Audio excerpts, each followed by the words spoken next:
अगला जो नियम है, अगला जो अंग है वो है प्रत्याहार।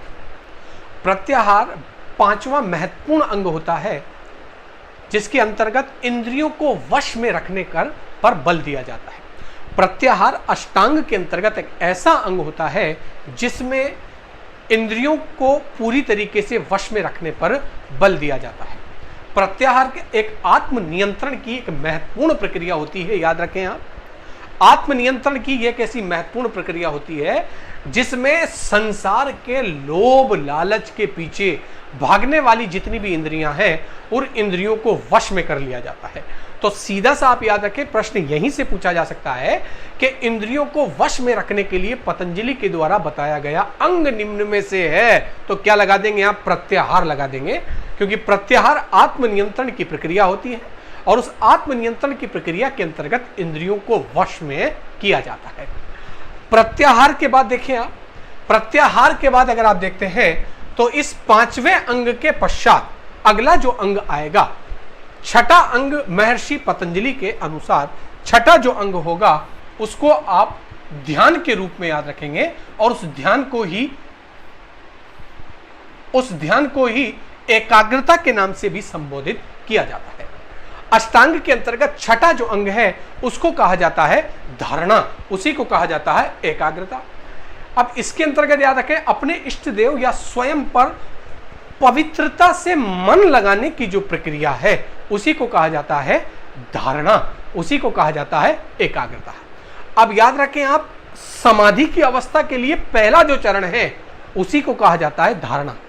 धारणा एक ऐसी स्थिति होती है जिसमें एक व्यक्ति अपने इष्ट देव पर ध्यान लगाने की कोशिश करता है, शुरुआत करता है और अपने मन को स्थिर एवं एकाग्र करने की प्रारंभिक कोशिश करता है, उसी को क्या कहा जाता है? धारणा।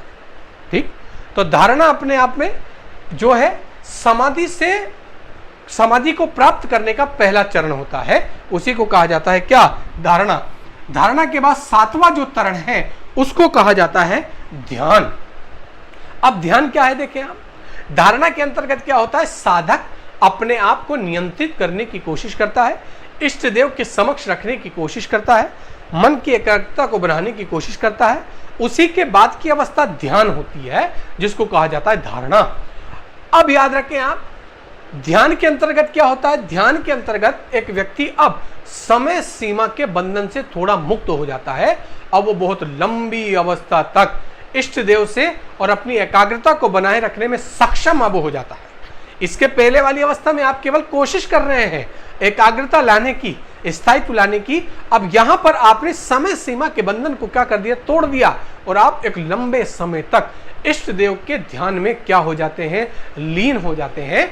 तो समय सीमा के बंधन से मुक्त होकर जब एक व्यक्ति लंबे समय तक जो है अपने ध्यान को केंद्रित करता है, अपने आप को स्थिर रखता है, तो उसी को जो है ध्यान कहा जाता है, उसी को धारणा कहा जाता है। यह भी समाधि के पूर्व की अवस्था है। ठीक, अब देखें आप, लास्ट में अंतिम चरण, और उस अंतिम चरण को कहा जाता है समाधि।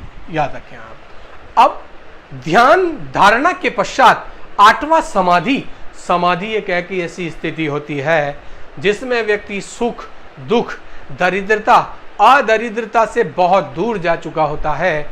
अब किसी भी प्रकार की, किसी भी जो है स्रोत का, किसी भी प्रकार के विचारों का उस पर कोई प्रभाव नहीं पड़ता और वो सर्वोच्च आनंद की प्राप्ति ले रहा होता है। मतलब समाधि एक व्यक्ति की ऐसी स्थिति होती है जिसमें वो अपने आप को ईश्वर से कनेक्ट कर चुका होता है।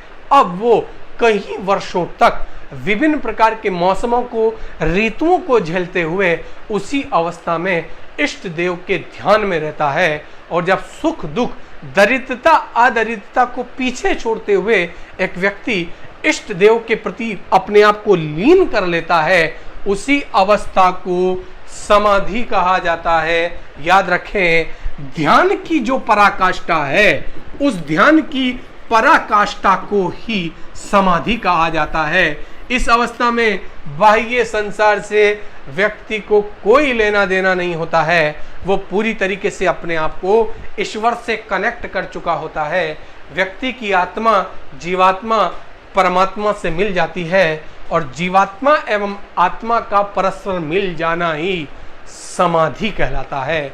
इस प्रकार से महर्षि पतंजलि के द्वारा अष्टांग अष्टपथ के माध्यम से यह बताया गया है कि किस प्रकार से एक व्यक्ति ईश्वर को प्राप्त करने के लिए इन चरणों का उपयोग करता है। और महर्षि पतंजलि के द्वारा कहा जाता है कि एक व्यक्ति को हर एक कदम का, चरण का, पथ का अलग अलग अभ्यास करना चाहिए।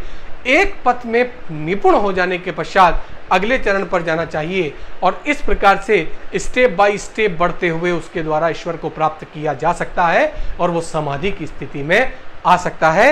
इस प्रकार से महर्षि पतंजलि के द्वारा योग शास्त्र के अंतर्गत कुल 8 चरणों का अष्टपथ के रूप में और अष्टांग के रूप में उपयोग किया गया है। आज की क्लास में इतना ही, शेष अगली क्लास में।